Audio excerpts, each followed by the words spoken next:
Buenos días, profesor. Buenos días, compañeros. Hoy vamos a hablar sobre los estados financieros consolidados y separados.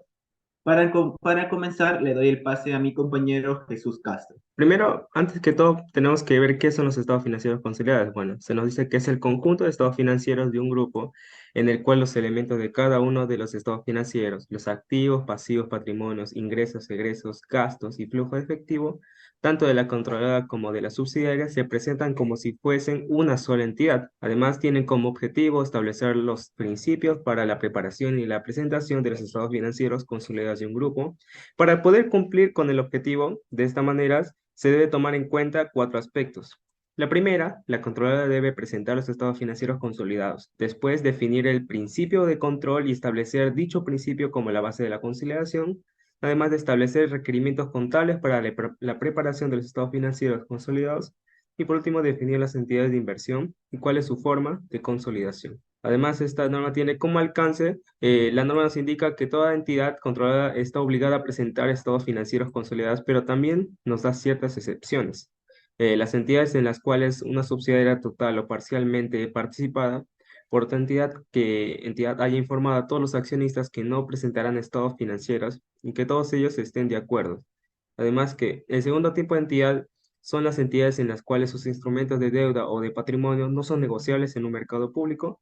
Y el tercer tipo de entidad que no está obligada a presentar estados financieros consolidados son las entidades que no están que no registran y que tampoco están en procesos de registrar sus estados financieros en una comisión de valores. Además, tenemos esta siguiente pregunta: ¿cómo saber si un inversor controla una participada? Primero, se tiene que determinar el poder sobre la participada. Además, tiene una exposición o derecho, tiene el inversor a los rendimientos de variables y por último tiene que tener la capacidad que tenga el inversor de utilizar su poder sobre la participada. Ahora vamos a hablar sobre el poder. Un inversor tiene poder sobre una participada cuando éste posee derechos que le otorgan la capacidad de presente de dirigir las actividades relevantes. Se entiende como una participada a una entidad que tenga participación sobre acciones dentro del 20 y 50%. Y si tiene mayor porcentaje de acciones, se denomina controlador. Además, podemos entender por poder el derecho a voto, el derecho al nombramiento de la alta dirección, el derecho de la toma de decisiones y el derecho de sustitución. Y por último tenemos rendimiento. Un inversor está expuesto o tiene derecho a un rendimiento variable procedente de los acuerdos en participada.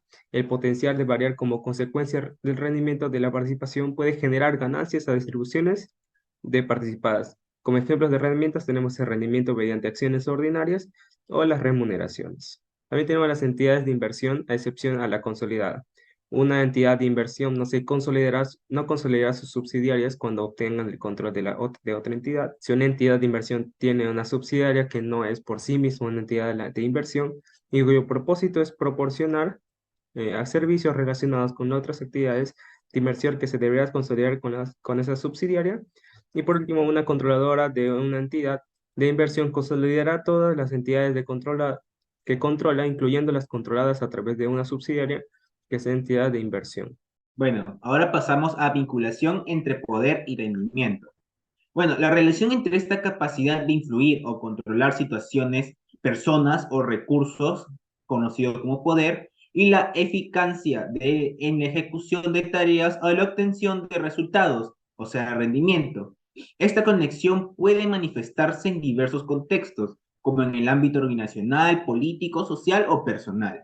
Bueno, a nivel personal, la relación entre poder y rendimiento puede observarse en cómo la capacidad de una persona para tomar decisiones o influir en su entorno se traduce en logros y resultados en su vida. Y la naturaleza de vinculación entre poder y rendimiento puede variar y no siempre es directa. En algunos casos, un alto de nivel poder puede correlacionarse con un rendimiento positivo, mientras que en otros casos puede haber conflictos o desafíos que afecten la relación entre ambas variables.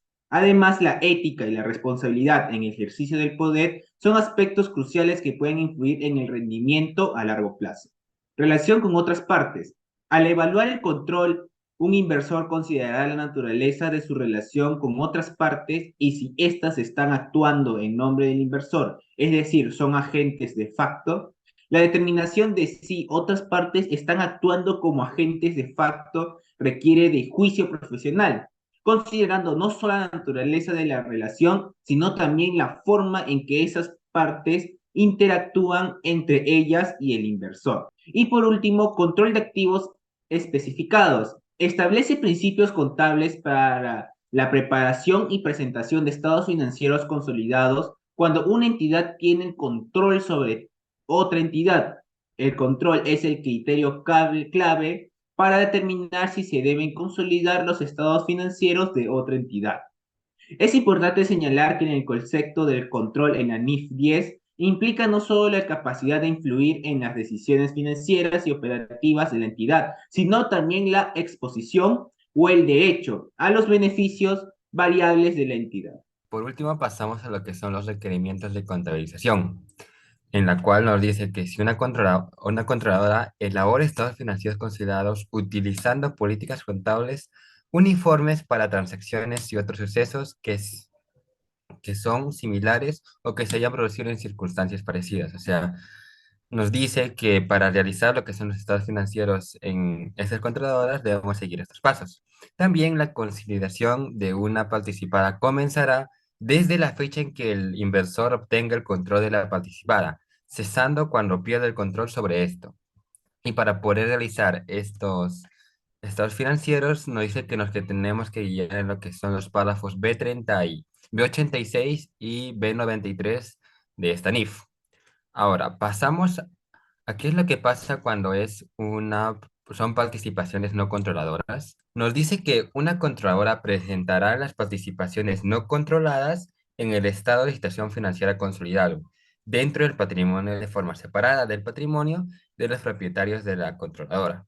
Los cambios en la participación en la propiedad de una controladora en una subsidiaria que no dé lugar a una pérdida de control son transacciones de patrimonio. Esto nos quiere decir que los propietarios en su calidad de tales. Y para poder hacer esto nos tenemos que guiar lo que son los párrafos B94 y B96 para poder hacer la contabilización de los estados financieros en lo que son participaciones de no controladoras.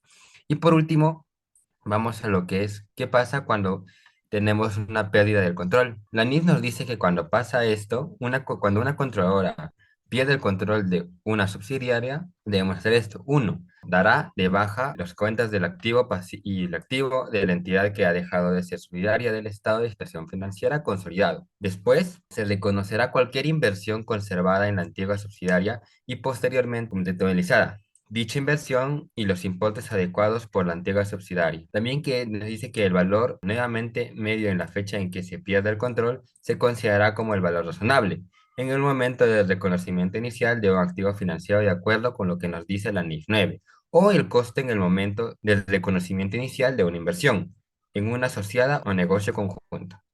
Y por último, nos dice que se reconocerá la ganancia o pérdida asociada con la pérdida del control atribuible a la anterior participación controlada, como se especifica en los párrafos B98 y B99 de la misma ley. Y para terminar, nos dice que en los párrafos B97 y B99, que ya lo había mencionado, son las guías para poder realizar la contabilización en caso de que se haga la pérdida de una subsidiaria.